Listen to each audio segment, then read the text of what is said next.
क्या आपने कभी यह बात सुनी है, निवारण उपचार से बेहतर है? इस बात का मतलब है कि अगर हम बीमारियों से पहले ही बचें तो हमें इलाज की जरूरत ही नहीं पड़ेगी।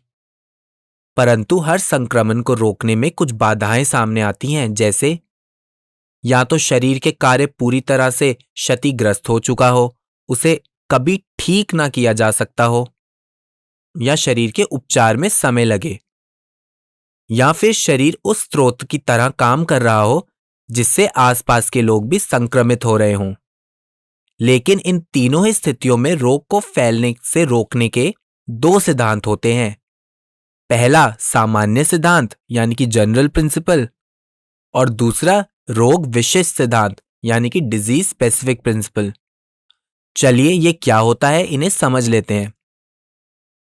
तो ये बताइए कि अगर किसी व्यक्ति को चेचक हो जाए तो आपको दिए गए विकल्पों में से क्या करना चाहिए? उसके पास बैठकर उसकी देखभाल करें, या उस व्यक्ति से दूरी बरतें और उसके सही होने का इंतजार करें?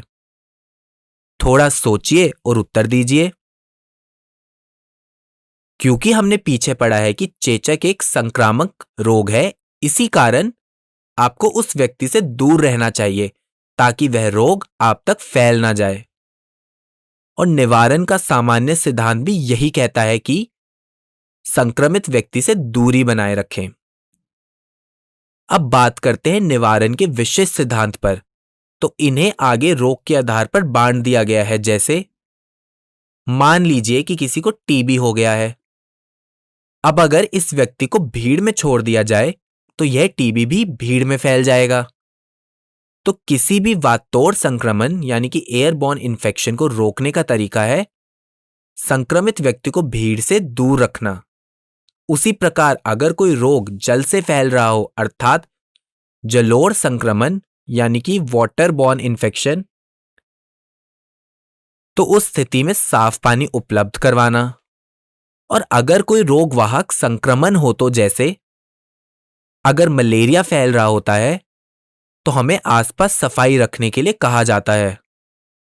तो जैसे कि हमने बात की, अगर कोई रोगवाहक संक्रमण हो तो हमें अपने आसपास सफाई रखनी चाहिए। इसके अलावा निवारण का एक तरीका है सही पोषक भोजन प्राप्त कराना, क्योंकि सही पोषक भोजन शरीर को मजबूत बनाता है और रोगों से बचाता है। परंतु यह तरीका लंबे समय तक नहीं चल सकता। इसका मतलब मैं समय समय पर बीमार पड़ता रहूंगा? अरे नहीं नहीं राहुल, अगले वीडियो में हम बीमारियों से बचने के और तरीके पढ़ेंगे। चलिए अब इस सवाल का उत्तर दीजिए, इनमें से कौन सा एक रोगवाहक बीमारी है? बताइए इन चारों ऑप्शन में से सही उत्तर क्या है? तो इसका उत्तर होगा फाइलेरिया।